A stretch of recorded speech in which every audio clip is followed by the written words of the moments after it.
No one was more surprised than Mr. Heinemann when he heard the news. His youngster had prized too. But here were the Mr. Heinemann had been chosen to preside over the celebration of Citizenship Day. They had brought along an advance copy of the day's paper. In making their selection, the committee had followed a checklist which was published in the paper. A good citizen will perform basic civic duties, take part in group activities, know and obey the law, keep informed on public affairs, be a good neighbor. When the committee left, Jim began to think about those qualifications, and as he went on to study more about citizenship and think back over the events of the past year, he came to understand what a good citizen really is. A good citizen will perform basic civic duties. What are they? You know one. Pay taxes. It's your duty to pay and know why you pay. You pay for federal courts of justice, state universities, municipal waterworks. You pay for thousands of other services which the voters have elected to receive. Before you complain about taxes, think how much it would cost if each of us had to buy these services separately. Ask yourself which of these benefits you'd care to sacrifice. Would you close the local library? Let the state highways go to ruin? Forget about national defense? There is a second basic civic duty. Your duty to serve on the jury goes with your right to trial by jury. It's also your opportunity to learn your own rights and privileges under law. Along with these basic duties comes the duty and privilege of voting, and voting intelligently. This meant a great deal to Jim. When I'm old enough to vote, I'll use my ballot for all it's worth. I'll listen to the claims of all parties and all candidates. Then I'll try to get behind the vague promises and the alibis and get the facts so I can judge the real issues and the real candidates.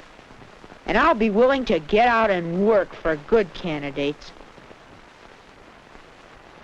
That brings us to our second point. A good citizen will take part in group activities. There are all sorts of groups. Associations to foster better government, welfare organizations, labor unions, religious groups, fraternal orders, men's clubs, women's clubs, political parties. When you work with any such group, you benefit, and the community benefits, through combined effort for the common good. A good citizen will know and obey the law. That may sound easy, but, well, it's against the law to break a window, but Jim broke one. That's how he happened to meet Mr. Heinemann. You know, a piece of glass isn't very important. What matters is that it happened because you were breaking the law. What law? We weren't doing anything wrong, honest. It's against the law of this town to play ball in the street. I didn't know it. Nobody ever told me about it. Look, ignorance of the law is no excuse. Whether you break a law through ignorance or carelessness or wickedness, it's all lawbreaking. You make me sound like a criminal. Sometimes it's hard to draw the line. Breaking a window pane, breaking into a bank vault, cheating in a school examination, forging a check, having a parking ticket fixed, bribing a jury. The only way to be sure where you stand is to get into the habit of obeying all the laws. I don't think much of that law about not playing ball in the streets. Nobody asked you. But wouldn't things be a mess if each of us decided which laws to obey and which to ignore? Yes, I guess so. But there's no place else for us to play in the neighborhood. What about the playground down the street? Well, it's not very big. and it's always full of little kids, and they might get hurt. We've been playing on that big empty lot down at the corner of 12th and Grove, but somebody put up a no trespassing sign, and the cop chased us off. So, what are we going to do? I don't know. Yet. You keep the fellows off the streets. I'll look into this. Come back Saturday morning. Maybe I'll have some news for you. All right, I'll do that. Bye, Mr. Heineman. Goodbye.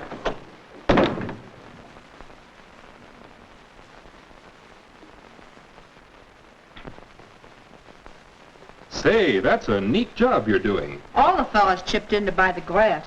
That's good. But as I was saying, I had a talk with Mr. Carpenter, who owns that property where you fellows used to play ball. Trouble was, the neighbors were complaining that you ran all over their property, tearing up their lawns and breaking shrubs and flowers. Did you? Well, yes, I guess so. Well, I'm afraid they had every right to do as they did, call upon the law to protect their property. There, how's that? Very good. Say, you're quite the handyman. But where does that leave us with a place to play? I've been looking into that. Come on in.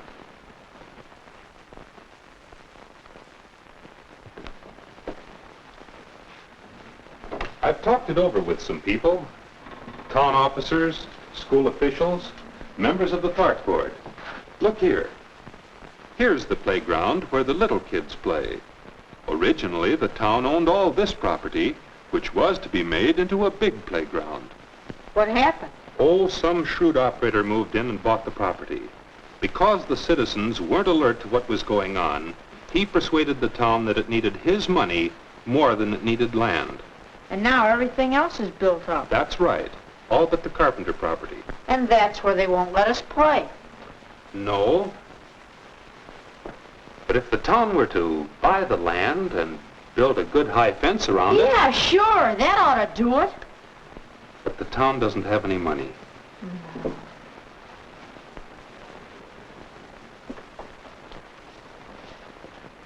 Thought it sounded too good. You know, you're like a lot of other citizens in this town and everywhere.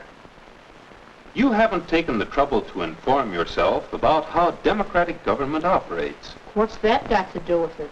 The way is wide open for citizens to get what they want from their government. All we want is a place to play. It's a good thing you want. Good for you and good for the community. So I think we can get it for you. You can? I said we can, if we're willing to work for it. I'll work for it. What do I do?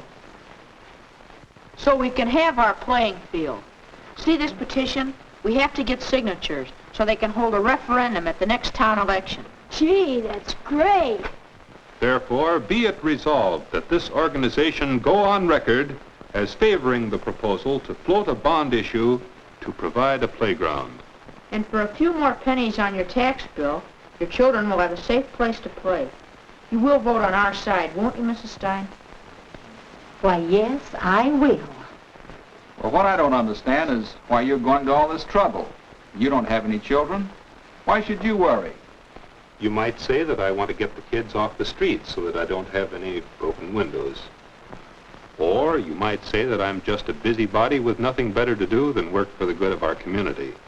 Either way, we're going to get that playing field. Well, Jim and his friends got their playground. They got it mainly because Mr. Heineman knew how to go about it and went to work to help them get it. That's what it means to keep informed on public affairs and be a good neighbor. So it's really not surprising, after all, that Mr. Heineman was named first citizen of the town. He meets every test of good citizenship as outlined in the checklist. How about you? Are you a good citizen?